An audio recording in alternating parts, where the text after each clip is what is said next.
Shalom, salam sejahtera, sahabat jalan yang lurus. Selamat berjumpa kembali di channel ini. Saya berharap dan selalu berdoa semoga sahabat semua tetap dalam keadaan baik, dalam keadaan sehat, dan pastinya tetap di dalam perlindungan Tuhan. Saya juga mengucapkan banyak terima kasih kepada semua sahabat yang selalu setia untuk meluangkan waktu menonton video-video di channel ini dan juga terus mendukung perkembangan channel ini dengan mengklik tombol subscribe, like, komen, dan juga share kepada teman-teman yang lain supaya teman-teman yang lain juga boleh mendapatkan informasi seputar iman kekristenan. Kiranya Tuhan Yesus memberkati kita semua.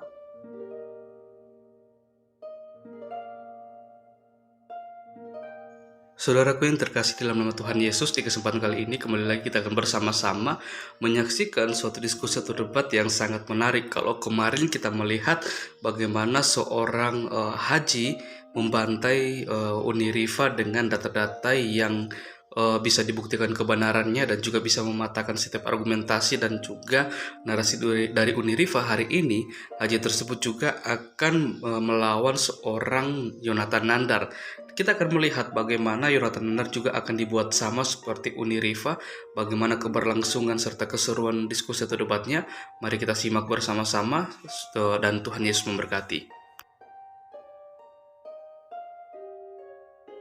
Oke, saya dengan dia. Oke, siap.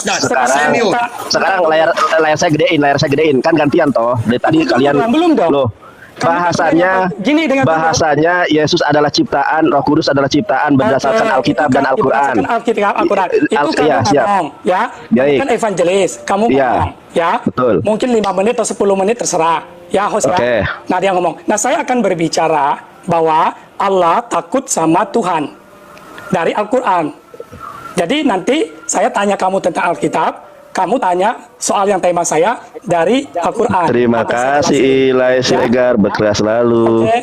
Jadi begini, kamu bicaralah bangsa 5 menit, tema itu, bahwa ciptaan sebagainya, lalu saya bicara, Allah justru takut sama Tuhan kami. Gitu. Oke, coba takut perhatikan ya. Yesus, ya. Nah, silakan host, kalau dia nyela orang punya omongan, tolong ditegur. Oke, coba. Kalau saya menyela dia, tolong saya ditegur.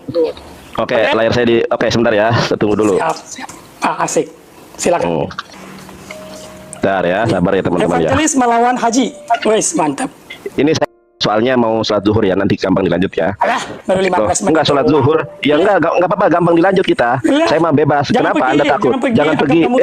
Loh, kan lagi menyiarkan. Enggak, makanya saya di sini kan sholat zuhur. Enggak apa-apa. Kalian jangan sebentar perhatikan. Masa Allah. Lai Siregar, terima kasih. Oke, perhatikan saya. Jangan tergujang, enggak usah tergujang. Ngomong aja. Oke ya, kita lihat ini ya, teman-teman. Di dalam Wahyu 3 Wahyu 3 ayat ke-14. Perhatikan teman-teman ya. Receptus. Nah, teman-teman perhatikan di sini. Dan tuliskanlah kepada malaikat jemaat di Laodikia, inilah firman dari Amin. Oke, dan tuliskanlah kepada malaikat jemaat di Laodikia, inilah firman dari Amin, saksi setia dan benar, permulaan dari ciptaan Allah. Saya tanya dulu sama Toro Sok ini biar jelas ya. Toro, kan pendeta kok. Sebentar. Oke, Paulus. Oke, sebentar ya. Oke, Yesus juga Abdul, Wahyu 3:14. Oke, perhatikan ini. Oke, Wahyu 3:14 di sini Yesus adalah, sebentar, jangan dipotong. Dan tuliskanlah kepada malaikat jemaat di Laodikia, inilah firman dari Amin, saksi setia dan benar, permulaan dari ciptaan Allah. Ternyata menurut kitab Wahyu pasal 3 ayat ke-14, nomor ke-14, Yesus adalah ciptaan. Tapi orang Kristen menyembah ciptaan. Kemudian saya tunjukkan juga bahwa Yesus adalah Abdul ya. Yesus adalah Abdul. Di mana itu? Di dalam Kisah Para Rasul 3:14. Ya. Nah, coba perhatikan ini.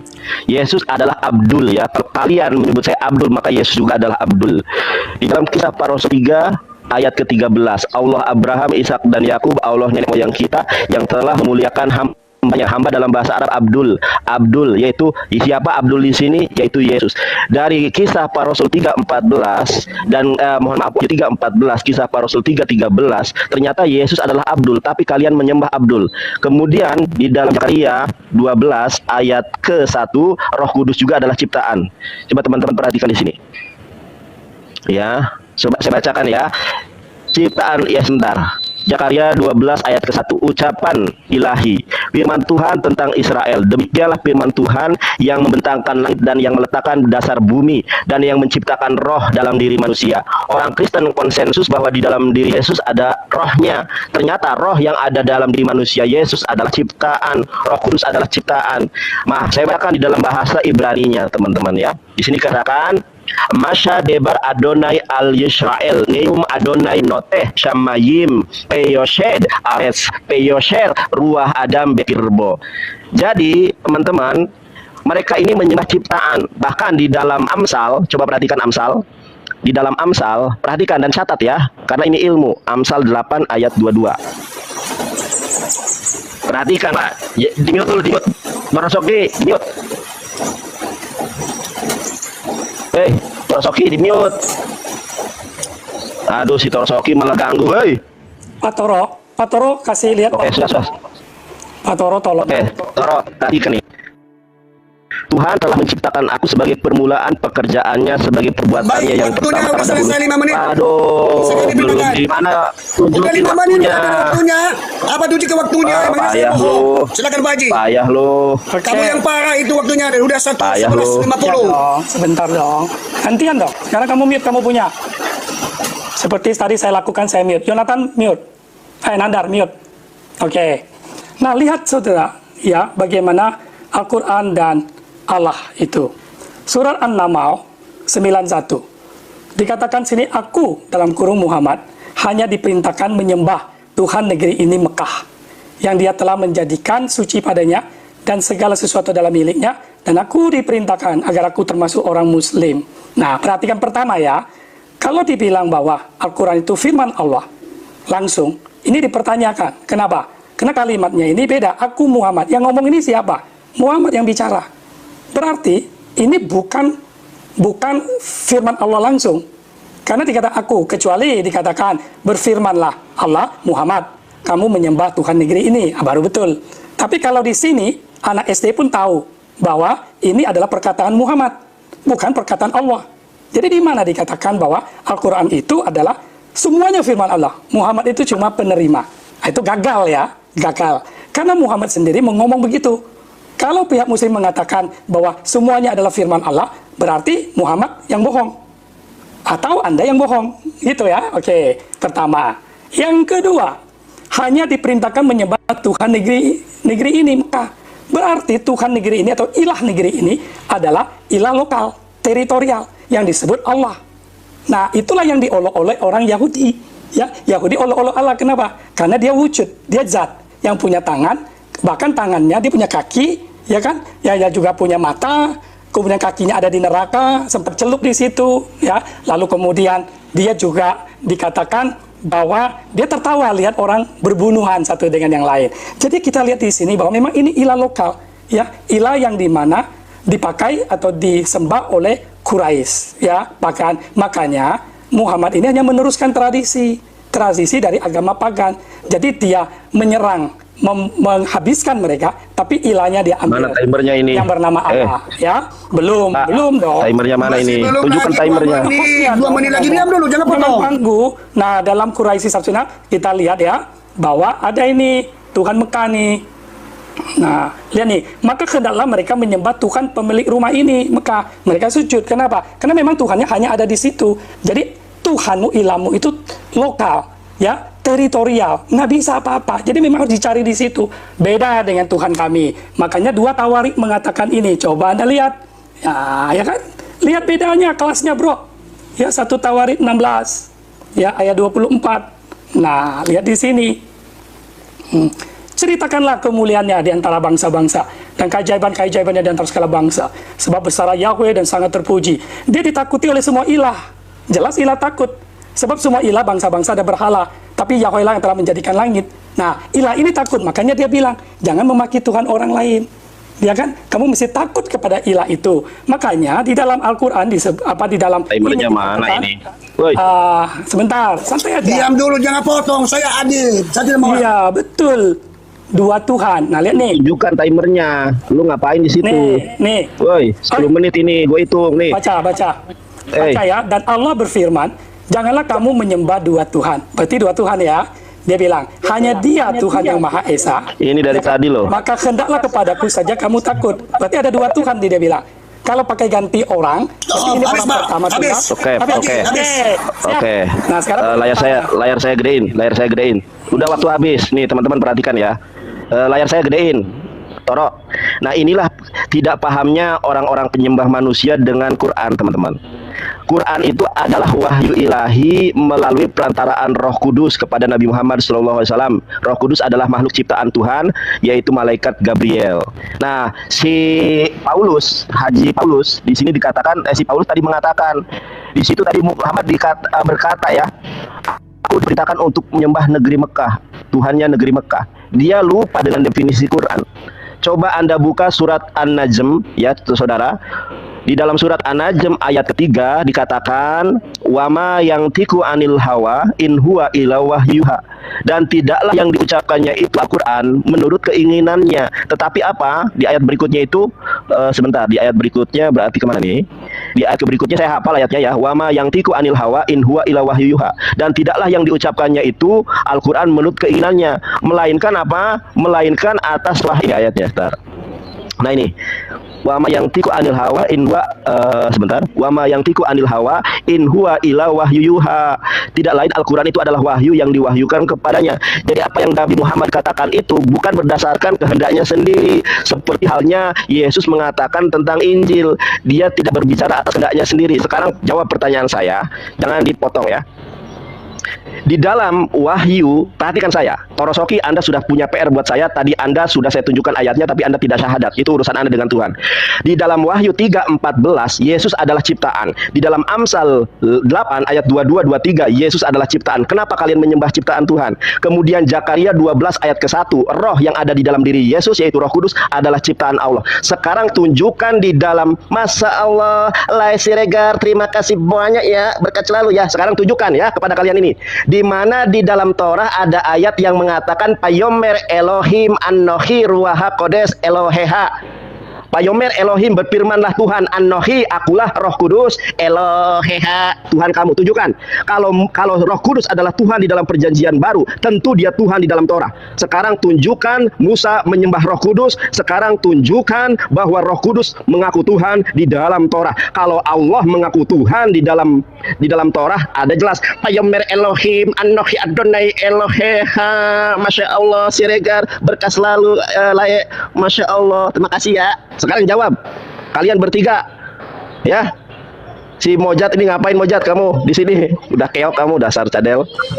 Mana si Haji Paulus? Masih ada waktu nggak? Ya, saya tunggu. Oke, host. silakan jawab. Anda udah siap? Tadi pertanyaan. Ntar dulu, waktu saya belum selesai. Ini di sini tadi. Tadi di sini, woi. Tadi di sini saya berbicara waktunya 55, sekarang 58, baru 3 menit. Kenapa kalian sudah tergoncang?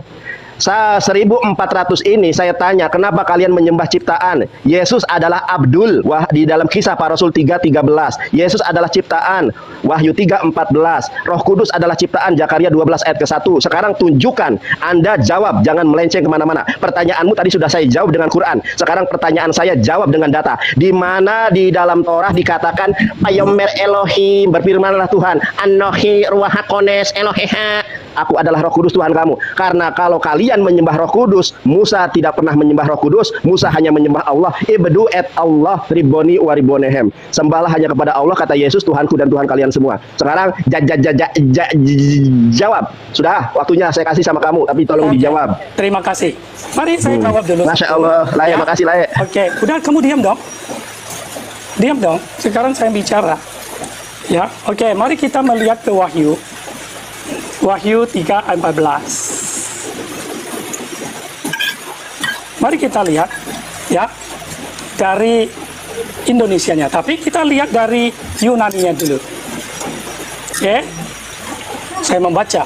Kaito Angelo tes en Laodikia Ecclesias Grafon tade lege ho amen ho martus ho pistos kai aletinos he arche tes kriseus tu teo. Perhatikan kata arche ya. Kalau kita lihat ingredient source, sumber. Nah, kalau kita klik, maka kita akan mendapatkan berapa meaning. Bisa artinya beginning, atau the person or the thing that commences. Nah, atau bisa juga disebut leader. Nah, mari kita cek. Kita cek kata arche ini, kalau kita lihat di dalam Yohanes 1 ayat 1 disebut in the beginning. Tapi Kolose 1:16 disebut head, pemimpin. Kita dapatkan first, utama, leader, ruler, penguasa. Bisa didapatkan di 1 Korintus 15:24. Nah, jadi kita melihat sini bahwa satu kata ini memiliki arti yang begitu beragam. Nah, kita coba cek Ibraninya. Nah, Ibraninya, ya. Oke, mari kita lihat. Dikatakan fe'al malah, ya, dengan kahal laudekia, katuf, ha amat, ha amen. Nah, ini ha amen.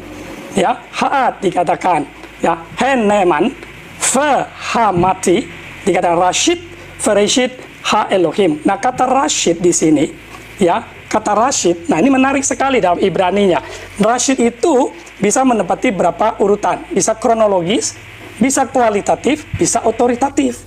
Kita dapatkan misalnya kualitatif yang utama Ulangan 33:21, 1 Samuel 15:21, Kisah Rasul 16:21. Kalau bicara otoritatif, dia sebagai penguasa, Daniel 11:41. Sebagai seorang gubernur, arti gubernur atau kepala pemimpin, Amos 6 ayat 1. Nah, jadi cek di sini bahwa ini adalah kata dengan pengertian Rashid, Res, Alef, Shin, Yod, Tau. Nah, sama artinya dengan di sini Yunaninya arche. Jadi bukan semata-mata hanya sekedar permulaan. Kenapa? Kita buktikan dari konteks ini bahwa dia adalah sang amin, berarti posisional. Kemudian dia adalah saksi yang setia, posisional. Nah, ayat berikutnya adalah posisional juga. Udah ya sayang ya, Dul ya, saya nggak mau panggil sayang, Dul, sudah saya jelasin. Nah, sekarang ternyata tadi yang saya tanyakan kepada Anda tentang ini. Wah, lebih dari 5 menit ini. Santai, Kenapa? bro. Enggak, lebih dari 5 menit aku itu. Lagi baru 3 menit ini di atas. Oh, curang. Makanya tunjukkan waktunya. Jangan gitu. Diam. Lanjut, Jangan Pak Haji. mengganggu Mekah. Itu sudah ya, dar. Kamu habis. Ya. Itu ngaco kamu itu. Nah, mari kita lihat ini. Nah, kamu belum menjawab. Aku Muhammad hanya diperintahkan. Ini omongan siapa?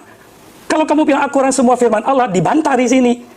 Kalau memang itu firman Allah, harusnya Allah berkata, hai Muhammad, saya perintahkan kamu nyembah Tuhan negeri ini. Nyatanya di sini anak kecil juga tahu, anak SD juga tahu bahwa ini perkataan Muhammad. Di mana perkataan Allahnya? Nggak ada. Nah, itu kau jawab di situ. Jawab lalu Tuhan atas negeri ini teritorial.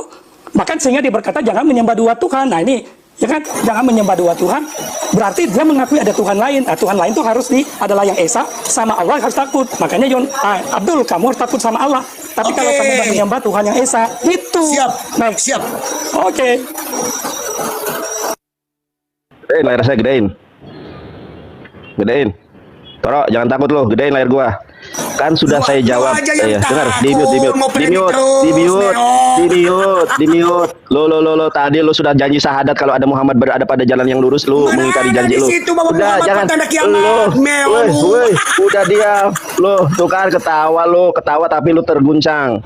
Oke teman-teman ya, Bismillahirrahmanirrahim. Teman-teman silahkan cari baik di dalam literasi yang tertulis buku maupun di googling, silahkan apa definisi Al-Quran. Al-Quran itu adalah wahyu yang diwahyukan oleh Allah kepada Nabi Muhammad melalui perantaraan ciptaannya Roh Kudus, yaitu malaikat Gabriel. Jadi ketika Nabi Muhammad menyampaikan sebagaimana yang tadi kamu perlihatkan itu Nabi Muhammad menerima wahyu untuk menyampaikan kepada manusia. Sebagaimana aku improvisasikan.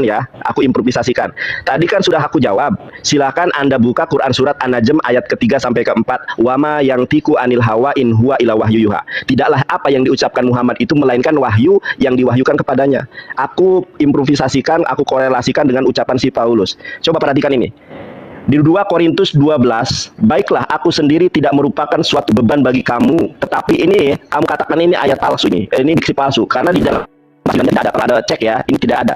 Baik, saya hapus nih kamu katakan, karena ini adalah kata palsu. Baiklah aku sendiri tidak merupakan suatu beban bagi kamu. Tetapi dalam kelicikanku, aku telah menjerat kamu dengan tipu daya. Sekarang saya tanya, di sini siapa yang berfirman? Tuhan atau Paulus? Hah? Karena ini tulisan si Paulus loh. Sekarang saya tanya, aku di sini adalah siapa? Orang Kristen di muka bumi meyakini bahwa kitab Korintus adalah firman Tuhan. Sekarang saya tanya, yang menipu dan yang berbuat licik di sini siapa? Ya Yesus atau Paulus? Nah kan, udah. Anda nanti silakan cari jawabannya. Kemudian tadi Anda membodohi orang yang tidak ngerti Ibrani. Ya, Oke, saya bacakan sebentar ya. Saya perlihatkan kepada Anda. Ini di dalam Hebrew New Testament ya. Dalam Hebrew New Testament ayat ke-14. Di sini dikatakan ve'el mal'ah haqqohal belaodikia ketob koh amar ha'amen ad ha'emet veha sedek. Di sini dikatakan veha sedek, dia adalah orang yang benar ya. Ve resid. Nah, resid ini dari kata-kata bara yang kemudian artinya adalah maaf resid ya, awal ya. Briat, Anda lupa dengan kata briat ini, yang Anda rujuk hanya kata resid. Briat ya, briat itu apa saudara-saudara? Dia itu adalah ciptaan siapa? Elohim. Kenapa Anda tidak fokus di kata briat ini? Mana tadi? Ini nih ya, Vereshit bi'at Elohim. Baik di dalam bahasa Ibrani maupun di dalam bahasa Yunani, Yesus adalah ciptaan Tuhan.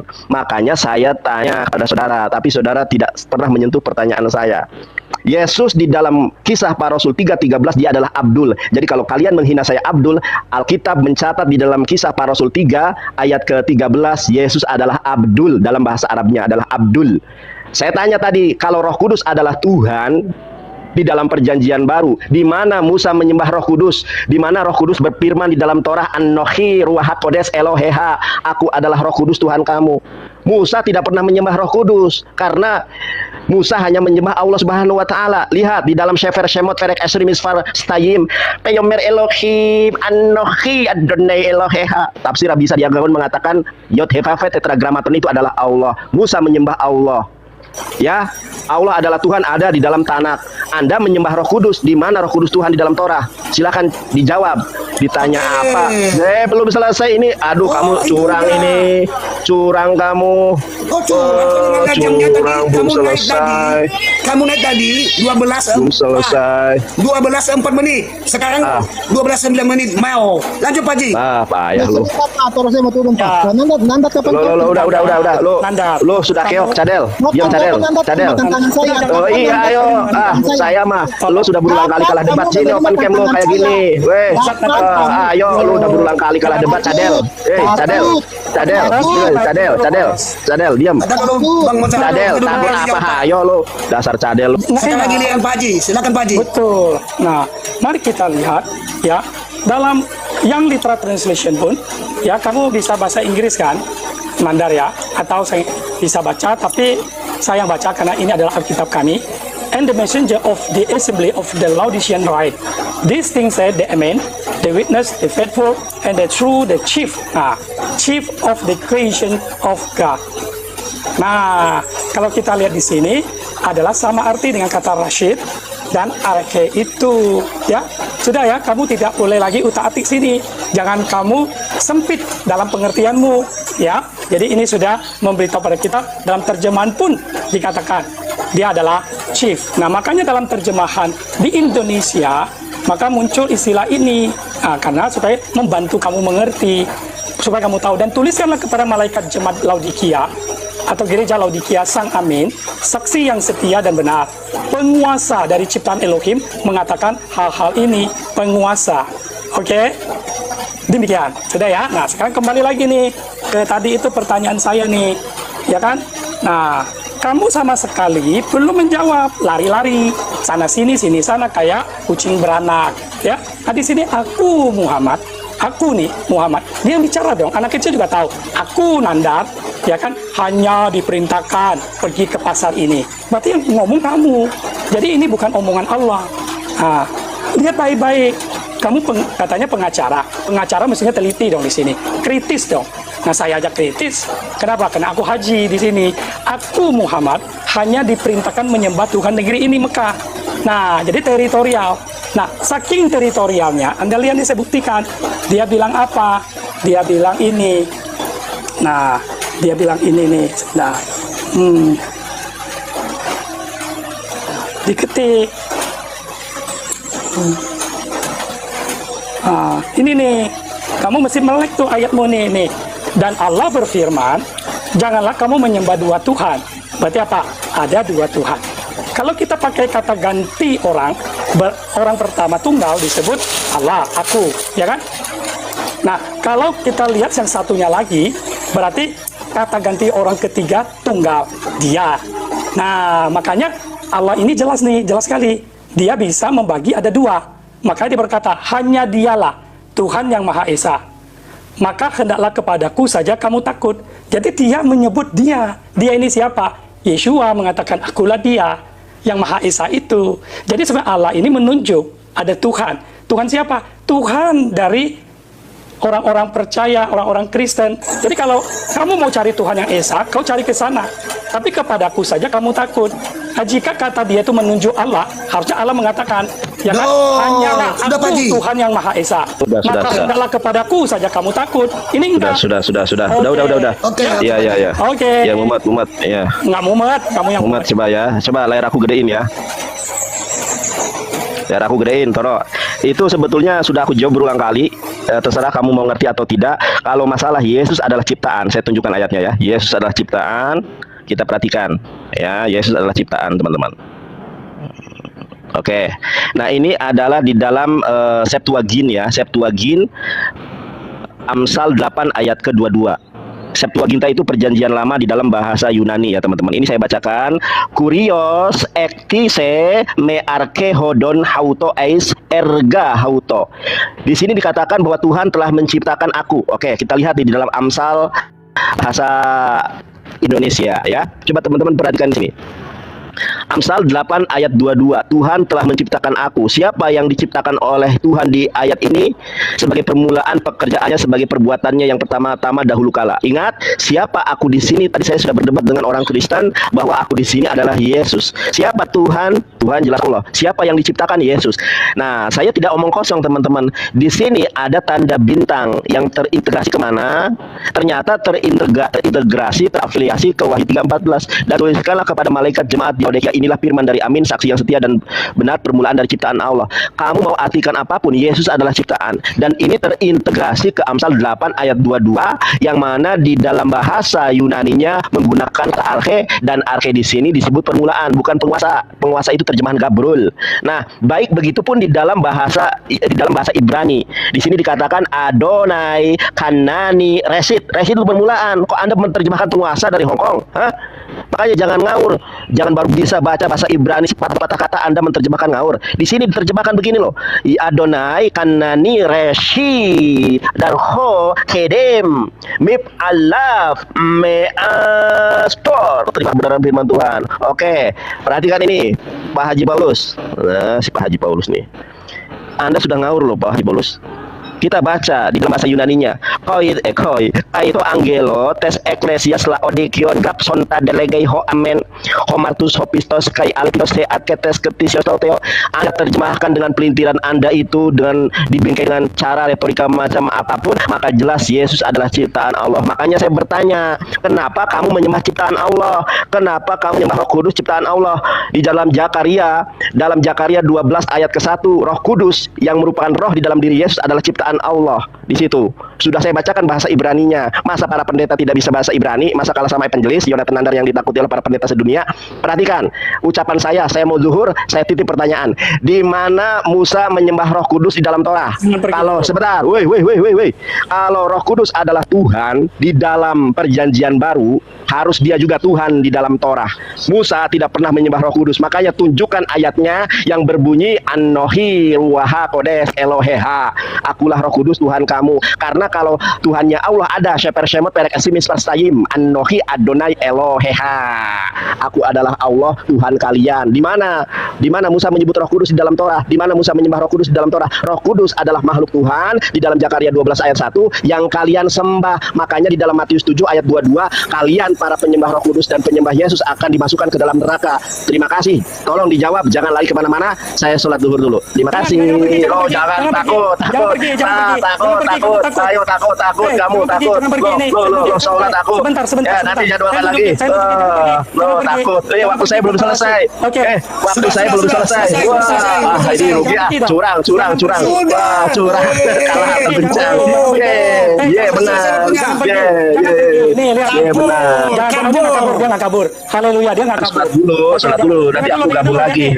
Ini kata Rashid. Oke. Nah, sebentar, sabar dulu Nandar, jangan begitu. Sebentar. Dikatakan Rashid Hagoyim, ya dikatakan mana dia? Oh ada ya. dikatakan Fevaol Lakem Bayit Israel. Lihat nih kata Rashid. Bacanya bukan Lakem. Kata Rashid. Baca Ibrani salah, bukan Lakem. Rashid. Kamu jangan saya jangan bohong. Nih, lihat nih kata Rashid. Bisa. Iya. Kamu ngerti Inggris? Rashid? Ya itu beginning artinya. Beginning, best, chief. Iya, beginning. Lo habis kenapa artinya beginning? Chief itu justru salah kalau diartikan Nandar, kamu salah kamu. Ya udah, oke. Sorry. Ya terima kasih, saya terima maafmu. Nggak apa-apa, namanya diskusi kan. Nah jangan nyela dong. Ya oke, sorry. Lanjut. Nggak apa-apa. Perhatikan, Ibrani saja memberikan berapa pengertian. Ada chief, ada first, ada beginning. Jadi kamu jangan selalu terikat dengan kata beginning, ya kan?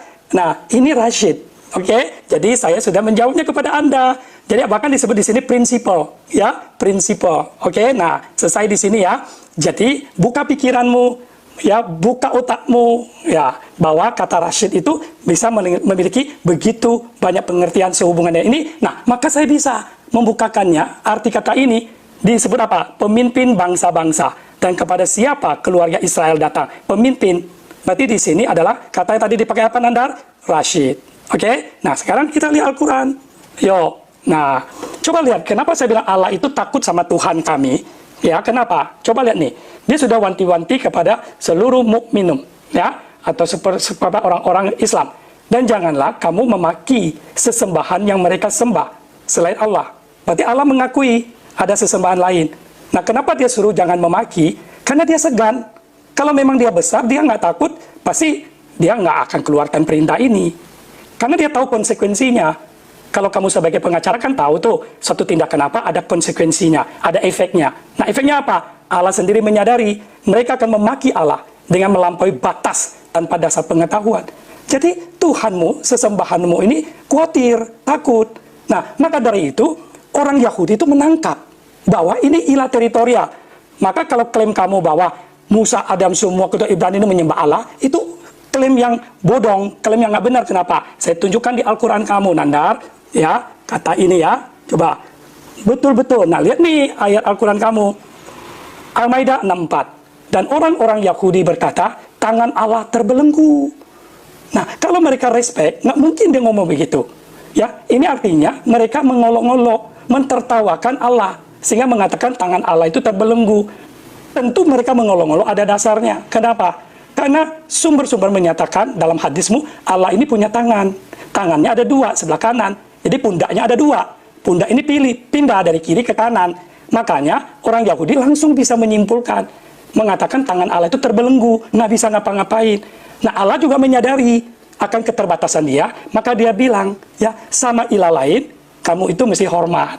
Berarti dia sendiri takut, Nandar. Ya, nah, tapi terhadap umatnya dia suruh, sembahlah aku. Bukan sembah aku, sorry saya koreksi, takutlah sama aku. Kalau kita tanya Nanda, pasti dia takut sama Allah. Betul, harus takut. Kenapa? Itu perintah. Sudah 5 Tapi menit kalau untuk menyembah, mengakui 5 menit Tuhan yang Lagi Esa, baru sampai jalan potong. ya, untuk menyembah Tuhan yang Esa, itu ada di sini. Nah, saya buktikan di Markus. Nah, gitu cara belajarnya Nanda. Biar kau tambah pinter, ya. Markus. Ya, mau cepat nih, kejar waktu ini. Habis? Waktunya, oke ya. Ya, aku gitu. sekarang. Ya. Oke, besarin layar gua. Iya, inilah ya, teman-teman ya. Nah, kata Rashid diterjemahkan menjadi penguasa itu alternatif ketiga loh. Yang pertama itu adalah permulaan. Di dalam berbagai macam versi Alkitab, terjemahan yang tepat adalah permulaan. Makanya LAI dari tim penerjemahan yang menguasai Ibrani dan Yunani itu menerjemahkan Wahyu 3:14 sebagai permulaan, bukan sebagai penguasa. Salah satu tim penerjemahan LAI itu adalah Burita Wahyu, pakar Ibrani, pakar Yunani. Mereka pun sepakat konsensus menerjemahkan Wahyu 3:14 sebagai permulaan ciptaan Allah. Anda baca Ibrani saja kakikok banyak yang salah, mau menafsirkan Wahyu 3:14 sebagai penguasa. Kita harus lihat nih, mayoritas jumhur di dalam menerjemahkan Wahyu 3:14 diterjemahkan sebagai permulaan ciptaan Allah. Mau diterjemahkan seperti apapun saudara, Yesus itu adalah Abdul. Kisah Para Rasul 3:13. Yesus adalah Abdul, ya. Di dalam Wahyu 3:14 Yesus adalah ciptaan. Di dalam Amsal 8 ayat 223, ayat 22 dan 23 Yesus adalah ciptaan. Kemudian Zakaria 12 ayat 1 Roh Kudus adalah ciptaan. Apa yang kalian sembah itu tidak sama dengan apa yang kami sembah. Yang saya sembah adalah apa yang orang Yahudi sembah. Makanya orang Yahudi jarang berdebat dengan orang Islam karena Tuhannya sama, yaitu Allah Subhanahu wa taala. Kalian menyembah Roh Kudus, menyembah Bapa, menyembah Anak. Di mana di dalam Torah ada firman Tuhan yang katakan Payomer Elohim anahnu Aba Pehaben Peruha Kodes Eloheha? Enggak ada.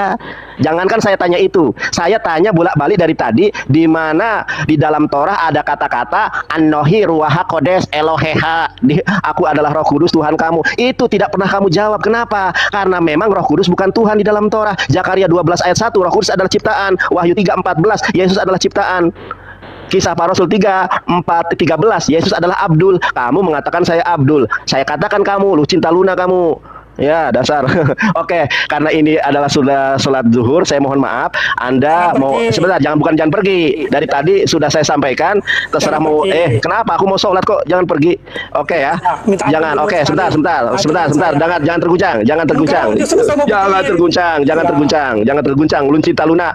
Kamu bilang aja Lucinta Luna. Oke, teman-teman, terima kasih. Kalau mau nanti penjabaran yang lebih lanjut, nanti saya live di akun saya sendiri. Oke, kalau kamu berani nanti saya naikkan kamu. Dasar, oke ya, terima kasih ya. Oke, makasih. Kamu pergi nanti saya yang bicara menjawab. Oke, makasih ya. Oke, siap. Lucinta Luna, terima kasih. Torosoki, oke, Abdul, terima kasih. Yo. Ya, Dul. Oke. Nah, aku jawab. Walaupun orang yang nggak ada, tapi saya tetap konsisten dalam menjawab supaya para yang dibawa itu boleh melihat bahwa kita tidak lari dari apa yang kita bicarakan. Ya, satu saya mau menjawab begini. Ya. Allah menunjuk Tuhan yang Esa, ya.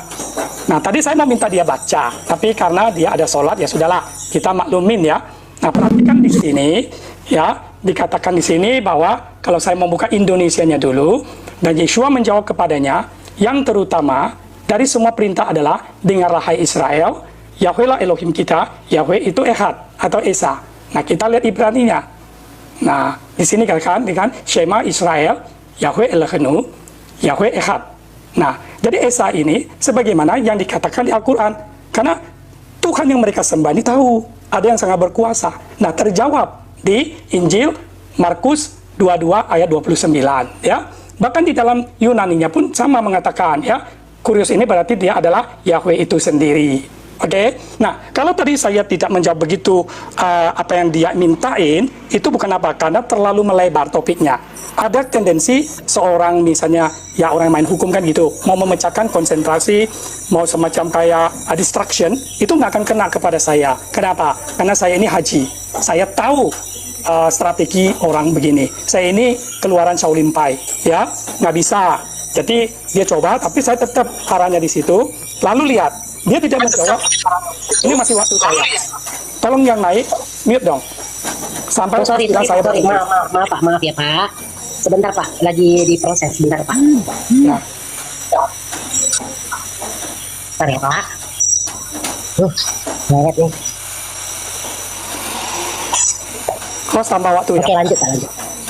Nah, Anda masih ribut suaranya. Oke, tolong hamba Tuhan mute dong. Ribut. Hamba Tuhan. Tolong host mute kan mereka dong. Host, Pak Toro, hamba Tuhan di mute karena bunyi.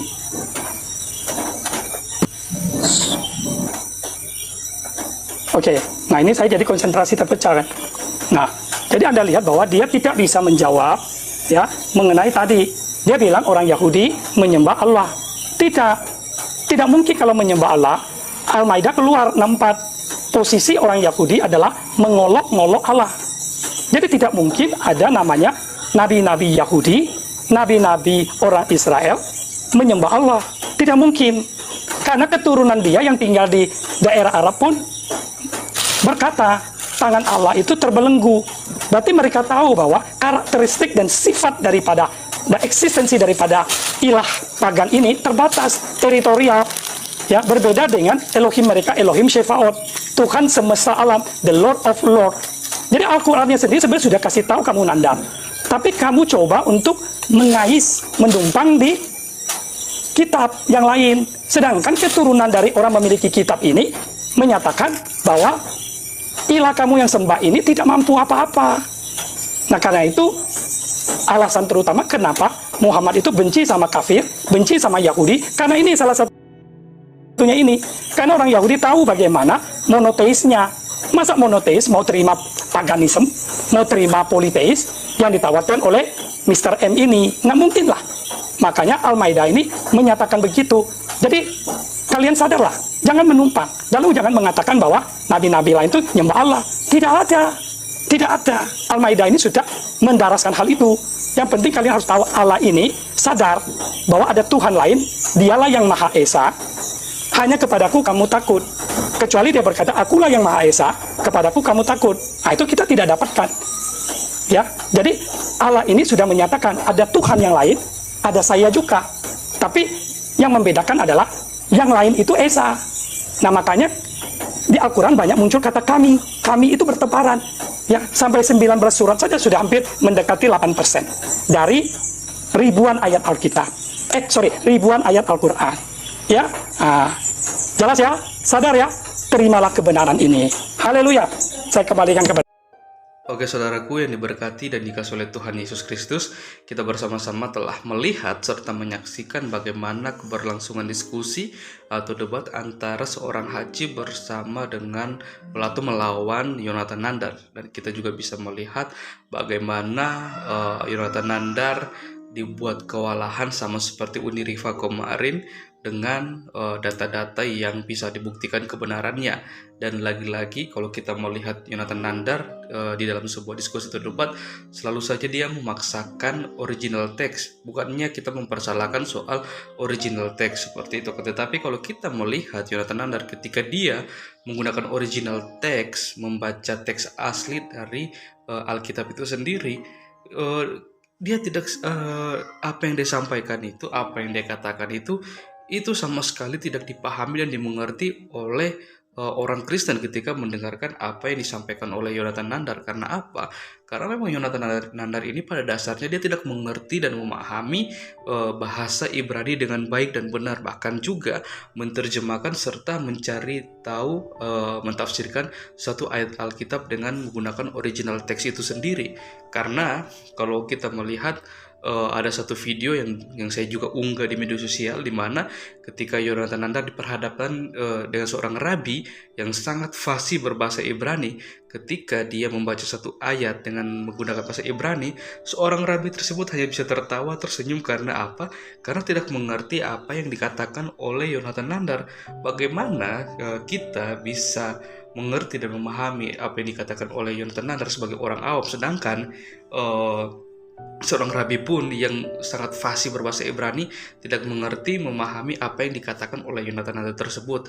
Maka dari itu pasti akan sangat salah dan akan sangat tidak benar ketika dia mentafsirkan ayat Alkitab dengan menggunakan original text sesuai dengan pemahaman dan gaya tafsir yang digunakan oleh Yonatan Nandar tersebut seperti itu. Akan tetapi ya, karena memang kok dari awal kita bisa melihat niat dari Yonatan Nandar ini berdiskusi memang hanya betul-betul ingin menyerang iman kekristenan seperti itu. Akan tetapi sangat luar biasa kita bisa melihat hal itu tidak mempan ketika dia berhadapan dengan seorang haji yang merupakan seorang yang sangat memahami dan mengerti akan Alkitab itu sendiri, sehingga dia sendiri bisa membungkam, bahkan mematahkan setiap argumentasi bahkan juga narasi yang dibawakan oleh Yonatan Nandar dengan data-data yang bisa dibuktikan kebenarannya.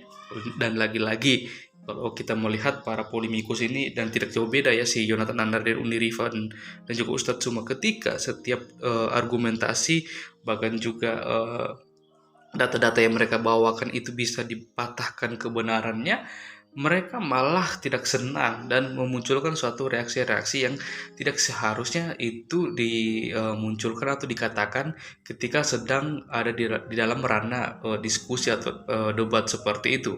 Apalagi sampai-sampai mereka harus dengan jalan terakhir mereka harus menghujat seperti itu.